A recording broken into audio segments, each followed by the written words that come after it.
Halo semuanya, di sini saya akan mengerjakan tugas video PKN. Tapi sebelum itu biarkan saya perkenalkan diri terlebih dahulu. Nama saya Melvin Suarmo dari NIM 01011 382328 Di sini saya akan membahas tentang Sungai Musi. Sungai Musi dikenal pula sebagai Sungai Musi dalam bahasa Melayu Palembang atau Biomuse. Dalam bahasa Rejang adalah sebuah sungai lintas provinsi yang mengaliri wilayah Provinsi Bengkulu dan Sumatera Selatan Indonesia. Dengan panjang 720 km, tidak jauh dari muaranya di Selat Bangka, sungai ini membelah kota Palembang menjadi dua bagian, yaitu Ilir dan Ulu. Kedua bagian tersebut dihubungkan oleh jembatan Ampera yang merupakan ikon Palembang dan 3 jembatan lainnya.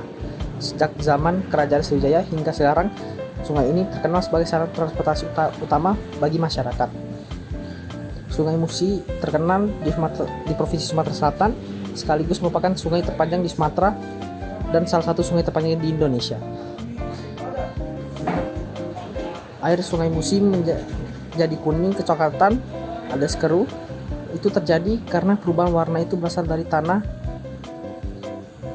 menjadi lumpur yang mengalir dan mengendap di Sungai Musi. Penyebabnya lantaran alih fungsi dan banyaknya hutan gundul sepanjang aliran Sungai Musi. Kedalaman Sungai Musi yang biasa berkisar antara 10-12 meter, kini hanya 7 meter karena semakin tinggi sedimentasi.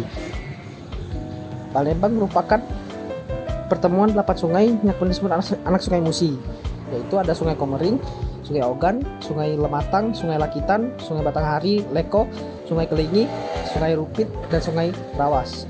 Sungai terbentuk karena adanya air dari daratan yang tinggi ke daratan yang rendah karena gaya gravitasi bumi.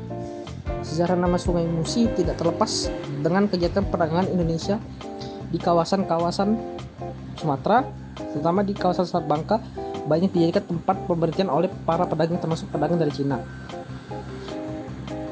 Dilansir dari Raden Fata, ada legenda yang mengatakan bahwa nama Musi diberikan oleh bajak laut yang berhenti di Selat Bangka. Aliran sungai itu ternyata belum ada namanya di dalam peta, sehingga mereka memberikan nama dengan nama Muci. Dalam bahasa Cina, Muci berarti Dewi Ayam Betina. Pemilihan nama Muci tidak lain karena daerah di sekitar Sungai Musi ini subur dan kaya akan hasil alam dan masyarakatnya ramah dan baik. Dari nama itu, masyarakat mengenalnya dengan sebutan Musi. Berikut beberapa manfaat dari Sungai Musi. 1. Sebagai jalur perdagangan pada masa lampau. Sungai Musi sejak lama dikenal sebagai jalur transportasi, terutama untuk perdagangan di sejak era Kerajaan Sriwijaya. Palembang adalah pusat dari perdagangan tersebut. Palembang dikenal sebagai pusat perdagangan sudah sejak zaman Kerajaan Sriwijaya hingga masa kolonial Belanda. Bahkan bisa dikatakan bahwa Sungai Musi dan anak-anak sungainya adalah sumber kehidupan ekonomi dan sarana transportasi ulang bagi masyarakat Sumatera Selatan.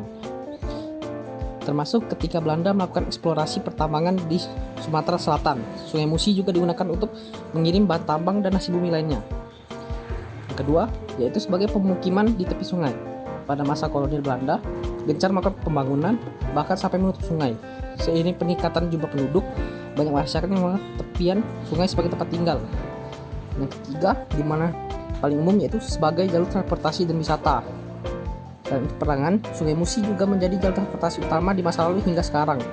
Bahkan beberapa tempat dapat didatangi lebih mudah dengan menggunakan transport sungai. Sungai Musi pun dimanfaatkan pemerintah setempat untuk objek wisata, misalnya seperti Pulau Kemaruk, Kampung Kapitan, Kampung Arab, Benteng Kota Besar, dan tentunya Jembatan Ampera yang merupakan ikon dari Palembang. Sekian dari video, dan terima kasih.